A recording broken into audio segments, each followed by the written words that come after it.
love to celebrate, and will find any excuse to gather together, share food, drink, conversation, and laughter. From a wedding to a birth, we love to celebrate life. And what could be more fundamental to life than life-giving plants that carpet our earth?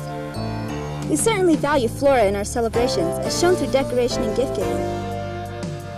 The plants deserve praise and celebration in a field all their own. Join me in celebrating one of life's most dramatic events, the life of wildflowers, and discover the beauty and purpose of nature's gift to our earth.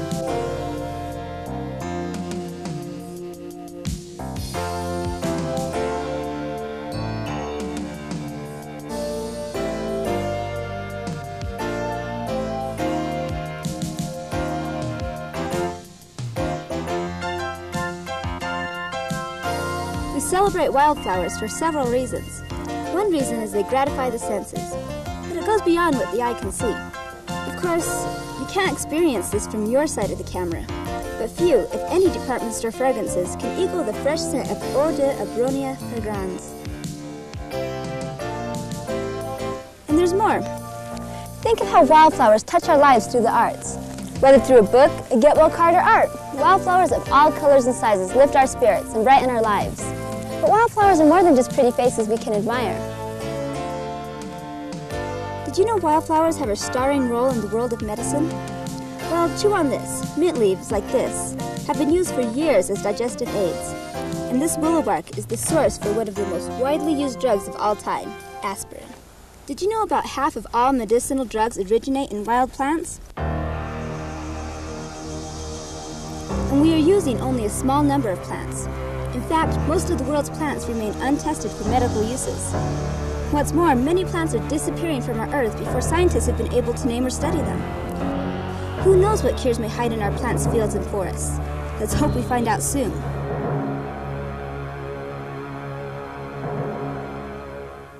You're still not convinced of their human appeal? Beauty and healing powers aren't enough for you? You better believe it. Wildflowers contribute to our nation's wealth. People everywhere are encouraged to enjoy wildflowers while having fun. Just remember, it's okay to stop, smell, touch, and photograph them, but please leave them in the field. If we want to keep celebrating wildflowers, we must let them finish their life cycle. Why is this important? Because wildflowers live to produce more seeds. If you pick them, it will interrupt the seed production. No seeds, no flowers. Get the picture? Now, being pretty, useful, and profitable makes wildflowers appealing to humans. But to be honest, and I think I can say this without hurting anyone's feelings, wildflowers aren't that concerned with how much money or enjoyment humans gain from them. They have their own selfish interest at heart. Think about this. What does every living thing have in common? I'll give you a hint.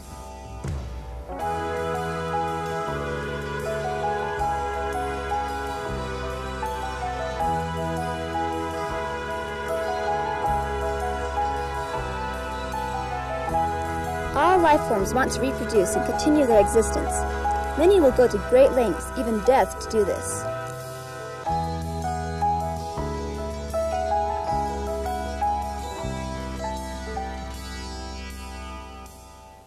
While a wildflower's mating ritual may not equal the drama of dueling bighorn sheep, and while we may not hear their love calls echo through the woods, wildflower reproduction is still dramatic in its own soft and quiet way. For every wildflower color, for every scent, there is an animal or insect that will be attracted to the flower.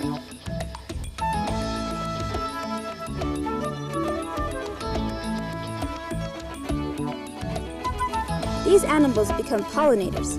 Pollinators help flowers reproduce by spreading the flower's seeds.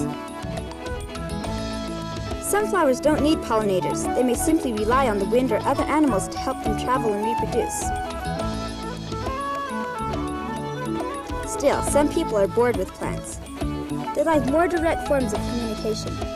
Some people think eyes, ears, mouths, and physical movement are the strongest communication tools available. But even in their silence, wildflowers, like all plants, are some of the best communicators on Earth. By their very presence or absence, they can tell us a lot about the health of our planet, specifically what condition a certain area is in. For example, look at this streamside area. We call this a riparian zone. This water sedge holds the bank in place. Without it, the soil would fall into the creek, muddy the waters, and possibly suffocate some fish. Or look at this meadow. This tufted hairgrass tells us this meadow is in good shape. The soil is deep and rich. The presence or absence of a plant helps us know what kinds of animals can be found in an area. For example, where you see beard tongues and columbine like this, you'll find hummingbirds. When a plant or animal communicates the overall health of an area, we call them an indicator species. Wildflowers aren't just talkers though, they are doers. For starters, they help keep our water clean and healthy, not only by holding soil in place, but also by regulating stream flows and filtering sediments or pollutants from the water. Healthy plants and plant communities provide habitat for fish and wildlife. And finally, let's not forget how they make fighting oxygen and cleaning up the air. You know what I'm talking about, photosynthesis. I know you've all heard the word, but do you know what it really is? Technically, it's about a plant taking in CO2, H2O and sunlight, and making sugary food for itself. But even better for everything else, the plant produces oxygen as a byproduct.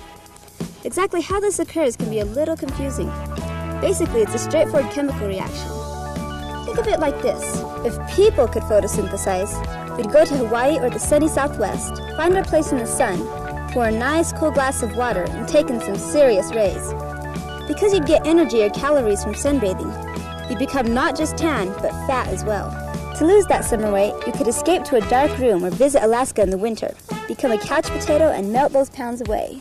Photosynthesis, making food from sunlight and providing oxygen to boot. No animal, despite its charm or beauty, can do that. I hope you better understand the role wildflowers play in our lives and why we should celebrate their existence. One last message I'd like to leave you with goes beyond celebrating. Wildflowers need more than just praise and admiration. They need our help. We have a responsibility to pass the gift of all natural resources on to future generations. And it's not nice to give a gift that's in poor condition. Remember, enjoy them for their beauty and contribution to our planet, but please leave them where they are.